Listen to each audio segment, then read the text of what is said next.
Hello everybody, this is Alex Spears, owner of Through the Decades, Sports Cards and Gaming in Louisville, Kentucky.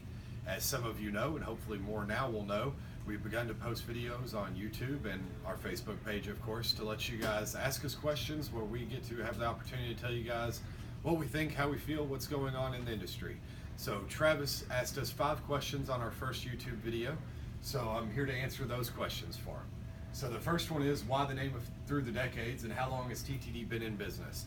So originally the name was Through the Decades, still is I guess technically, as what we were going to do is have banners hung across each of the display cases representing each of the decades since sports cards became into an existence, showing those cards and letting people kind of walk through the decades, almost museum-esque, in our shop.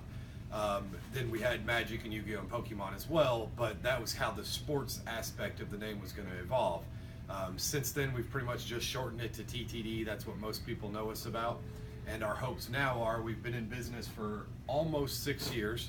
So now we're just shooting to be open for more than 2 decades. So that way we can just say, well, our name was a prediction of how long we were going to be around. The second question is, what has been the biggest challenge owning a game shop? This one is incredibly tough to answer. The challenges we face change daily, whether it be, what's the best way to ship safely to get our products to you? What is the best times and days to run events? What events we should host on different days? Player outreach to make sure we're doing the right things for what people want. So this question is so encompassing, I really don't even know what to begin. But I will give you a short synopsis of what is the biggest challenge if you were going to start up a game store. It's basically cash. That is just the simplest answer that I can give you.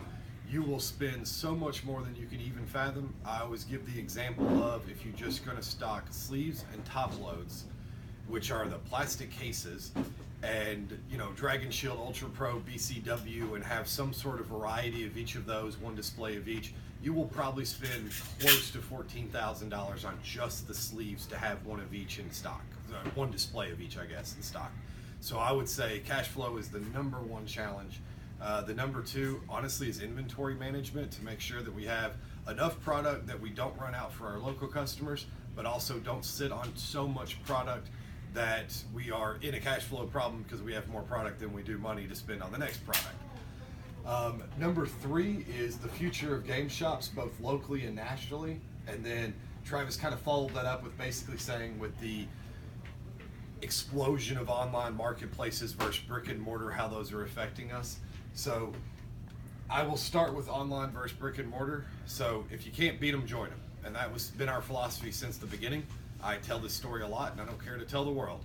When we first opened our store, it was probably about 2 months in. I was on the phone with a friend of mine, probably darn near tears, going, I'm going to go bankrupt. This isn't going to work. I don't know what to do. And he said what any good friend would say is, shut up and get back to work. And I thought, okay, the only thing I can do is put things online and just start selling some of the excess inventory. In doing so, what I realized was I was getting 20% less than the asking price, because by the time I paid the fees and expenses and shipping, but I was still being profitable. So my theory was, why don't we just be 20% all the time and then give that same value to our customers? They don't have to buy it online. They still get it at a better price than they would, and I still get to sell it for what I would have gotten after I sold it online. So that was basically the evolution of Through the Decades pricing of 20% off Star City games all the time. And we have messed around and tried to done TCG mid and tried to do the market pricing and tried to fish around for what the best price point was, where players still got the best value, and honestly we still made the best profit, and we've just stuck with 20% off of Star City games. It's worked since basically month 2, and now we're nearing year 6. The local and national scene future of game shops is, it is great if you're willing to do the right things, work hard, and move yourself forward. Be caring and compassionate, listen more than you talk, do everything the correct way. But it is bleak if you were living in the 5 years ago and 10 years ago and 20 years ago of adding a store. So if you think you can run it that way, maybe I'm wrong. But for us, we have found that if you didn't grow and adapt and evolve into what the online marketplace has been, and this goes for Walmart, Best Buy, us, or Kroger, they are all adapting to online click points. They're all adapting to ways that you can get the product to the consumer quicker. and at the best possible price where they don't go to your competitor. So to sum it up, I think the future is bright for gaming. Magic, Yu-Gi-Oh, Pokemon is growing every day. We just had a new record for standard tournaments on Tuesday over the past year. So I think everything is growing. We have no problem there.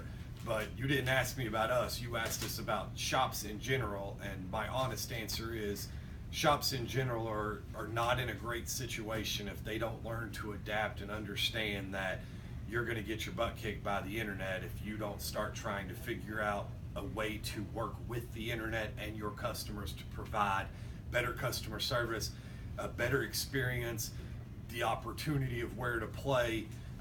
Channel Fireball basically said it best, that Magic the Gathering is far more about the gathering than it is about the magic. So I think it's a great line, and they deserve their due credit for it, but we don't play Magic to shuffle cards. We play Magic to play a game with people that are like-minded, or maybe different-minded, that you get a new perspective on different things. So focus on the gathering and not the magic, and you'll be successful. Number 4 question that he had was Game Shop's lack of success with board games, and do I know why? I can't possibly answer that question because it would be presumptuous for me to tell somebody that I know why something did or didn't work for somebody. But the best answer I can give is why it didn't work for us.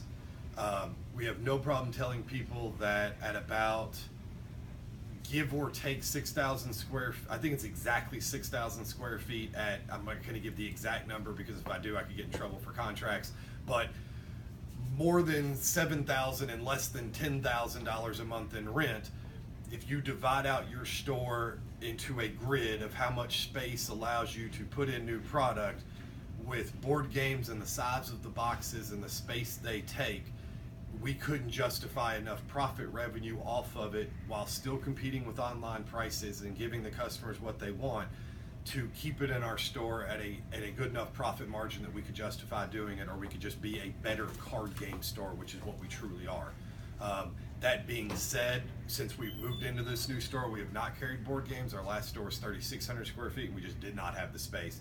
But now that we have a little bit more space, we are looking into maybe carrying the top 100 games on Board Game Geeks or something like that. So stay tuned for that opportunity. But the other quick one to this response is, with Magic the Gathering or Yu-Gi-Oh or Pokemon, everybody has to buy the cards, everybody has to have their own deck, etc. When you have a pre-built game with enough pieces and parts in it for 2 to 4 to 6 or 8 players, for each group of friends you only have to sell one board game. And with that, you just limit the number of, even if you have 1,000 customers, you can still only sell it to 1 in 5 people or 1 per play group, which just cuts down on your number of sales. The last question that he had for us was gaming cafes, pubs, bars, if you will, in Louisville, Kentucky area, and would it work?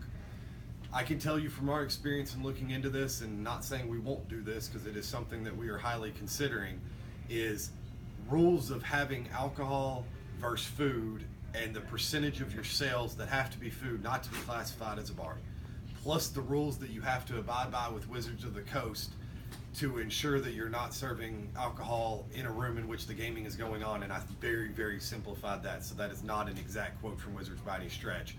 But they kind of have to be 2 separate entities with the wall kind of dividing, and you can, interact and go back and forth. But you can't really have table service, from my understanding, while they're playing and serving. Plus, we have an incredibly young crowd now. With Pokemon and Yu-Gi-Oh on the upswing and Magic getting tons of new players, it feels like I might be alienating more people than I would be getting in. That being said, a card shop that may be turned at 10 o'clock to more of that atmosphere, that might work. There are lots of these in the country. I think it'll be interesting to watch their development and growth over the next couple of years to see if it ended up being as viable as we think it could be, or is it a, for lack of better words, flash in the pan. And remember that government regulations with food, alcohol, handling, number of employees, everything you have to do, it just becomes a whole lot more work than having a few guys that know everything about card games. So that is our reason why we don't, if that hopefully answers your question. So in follow-up real quick, I want to let everybody know, yesterday on November 29th, we posted our first video, which means we had 0 followers. Today, November 30th, when I started this video, we had 50 followers. So with our second video and letting people see that we are answering your questions, we're going to take the time out of our day to make sure that we inform you and let you know anything and everything you want to know, whether it be about gaming or, I don't know, how to ask your boss for a raise. We would love to answer any and all of those questions. Please just put them in the comment section of this video, and while you scroll down from the video, please make sure you subscribe to our page so that way we can get in front of as many people as humanly possible so we can start doing the deck techs and all of the other things that you guys are interested in your local game. So thank you guys again. Look forward to talking to you later on.